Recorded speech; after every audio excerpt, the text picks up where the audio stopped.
Our guest is Manuel Santana, the legend, the pioneer of not just only the Spanish tennis, the worldwide tennis.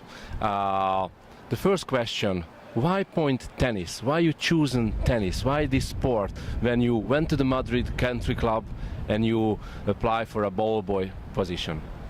Well, I think I was very lucky indeed to find out that tennis was the sport for me. So after I saw it for the first day, I said I have to be a tennis player, and I worked very hard, and I'm very happy to be the second Spanish guy after Rafa, of course. But I have four Grand Slam, and I think I'm very proud of myself to help the Spanish tennis. Who was your hero when you start to play tennis? Lou Holt. He was a big champion in Australian. And when I was small, I saw all the photos from Lou Holt. I said maybe one day, if I play well, I will be able to play. And I did it. And he was my coach for the last 2 years.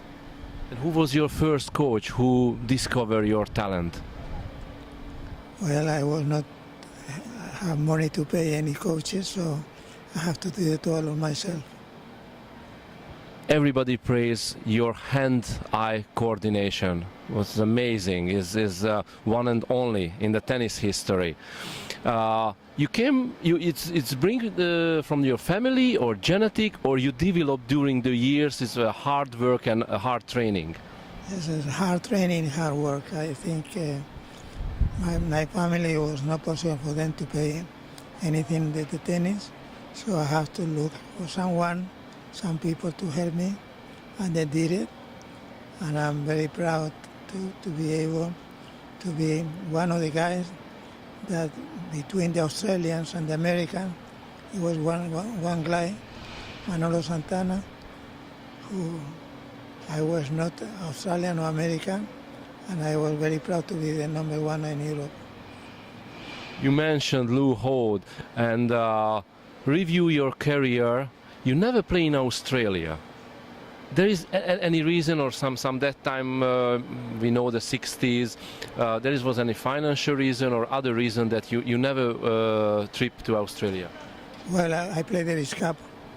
We played two finals. In Brisbane, for example. In Brisbane and in Sydney. But the Australian Open is. Well, they came to me, the people who organized the tournament, and at that time we were not able to get paid. At least they pay you under the table. So I asked the Australian people, if they pay me 2,000 euros, I will play, and they refused. I said, okay, so this is a business matter. You don't want to pay me 2,000? Well, I don't pay if you don't do it. And look now how the Australian is such a big event. And anyway, I'm not regret to be in this time, because I'm very happy. I'm running the big event in Madrid, the Madrid Open. And I've been the Cup team manager. I have done a lot of things for my country and for myself. You had an incredible forehand, one of the best in the history. Everybody praised your drop shot, the top spin, the lobs. Which is your favorite shot? Well, since I was small, I learned a lot from the big players. So I was watching a lot. You know, there are many players that they go to the hotel, and they don't spend hours and hours like I do it at the time. And that's why I think I say I have to do something that the Australian and the American, they don't know where they come from. So I make the drop shots, and my forehand was my best shot. Your first Grand Slam was 1958 in Wimbledon against Alvarez. How you remember that time? How was Wimbledon in the 50s, and how was the experience the first time in Wimbledon, the Mecca of tennis? Well, I think it was very, very strange for us that we learned how to play in clay. So you went to Wimbledon, and I lost to Alvarez, which it was ridiculous. with the difference between him and me in the clay. But I say, well, this didn't happen because I don't prepare myself.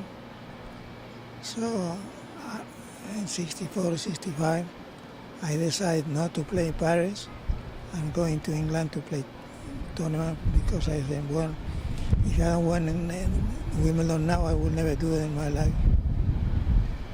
In 1960, Roland Garros, you beat Lever in 5.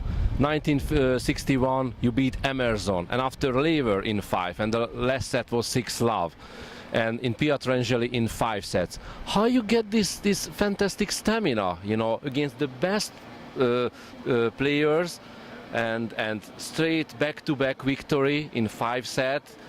Not a lot of players can beat Lever in 5, and especially the 5th set 6-love. Well, I think at that time, maybe as a foreigner, with these big players. So they never thought a small guy like me, I could beat them. And especially the one who I have done very well all the time was Rod Laver. Because I beat him in my first big tournament and in my last tournament as a pro in the Spanish Open in Barcelona. I beat Laver in 3 sets. I said, well, it's finished, it's finished. How you remember the US Open 1965? You beat Ash after you beat Drysdale. The first time ever when a Spanish player meets a South African player in the final. Your first final here in Forest Hill. How you remember? What is your best memory from this tournament? Well, because until the US Open, I was lucky to be able to play in a different surface, but not in grass. So I said I have to learn how to play in grass, because if I don't do it, I will never be probably the US. At that time it was grass here in New York, and then it was the year after it was in Wimbledon. So I think it was the time for me during the 60s, from Roland Garros until Wimbledon. 1963, you chosen Roy Emerson and won the Roland Garros in a doubles. Why you chosen one of your biggest rival? How is this double is complete? Well, at that time we were so much friendly, and Roy Emerson was one of my best friends. And I said to Roy, listen, Roy, I like to play in doubles with you because I like to win in doubles here. And I know, knowing him, he said, okay, let's go. And we won the tournament. So it's not easy for many people to understand how I was fighting with the big guys and be able to win some. And that's why I'm very proud of myself. The following year, 1966, it's very memorable, another memorable. You sacrificed missing the Roland Garros to win the Wimbledon. Today is like a lot of players doesn't understand, but you wanted to win so much this Wimbledon. I was very disappointed.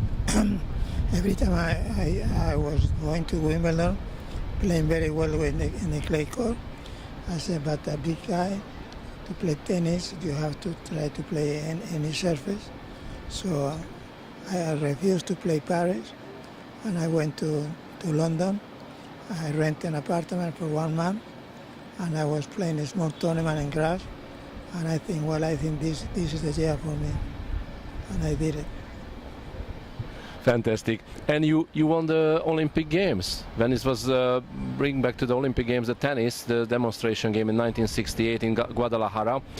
You was a part of the men doubles Spanish team. They won a silver medal with Manuel Orantes. How you remember this time? And after, you don't think that it was a long break for a tennis is out Olympic without tennis until 88? Well, I used to be very close friend to Juan Antonio Samaranch, who was the president of the Olympic Committee. I said, Manolo, I love tennis, and I want to see tennis one year I don't know when, but if you can start helping me, I will try to have Mexico to play a demonstration tournament. And I think after, if you help me to arrange me the other players to come to Mexico, I think it will be nice for us, for Spain, and for me, that next time they were the Olympic Games. So that is the story until how can get back the tennis to the Olympic Games. The first finalist in Wimbledon was 1921, Manuel Alonso.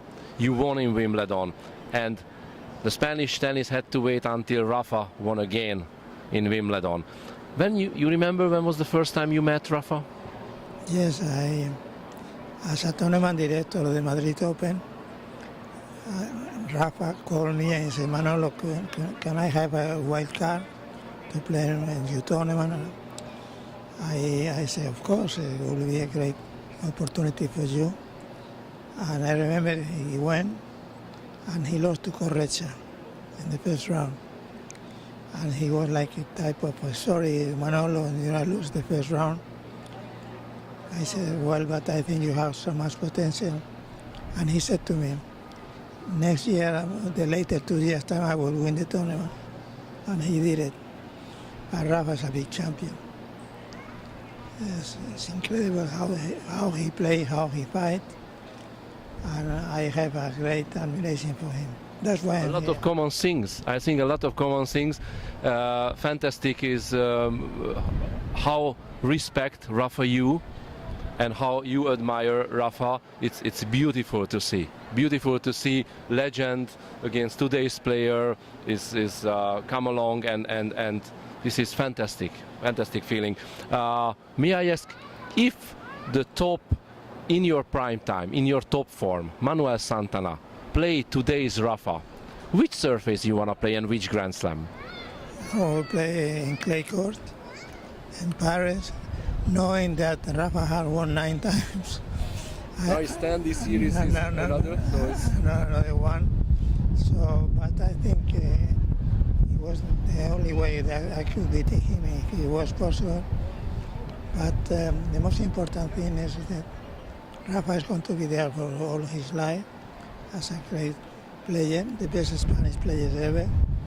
And I'm very proud to know him and to find out how big champion is. Thank you so much. Appreciate it was a privilege to meet you, to make an interview, and it's a fantastic feeling that seeing that you hand by hand with Rafa giving the torch to the next generation. For Rafa, we have one thing together. Both of us, we say the Real Madrid. Rafa Real Madrid, I'm Real Madrid, so every time that we have opportunity to go together, we go to see the match. I'm a Real Madrid fan too, because of Puskás. Puskás is one of my heroes, and I'm in the soccer, and our country's national hero in Hungary.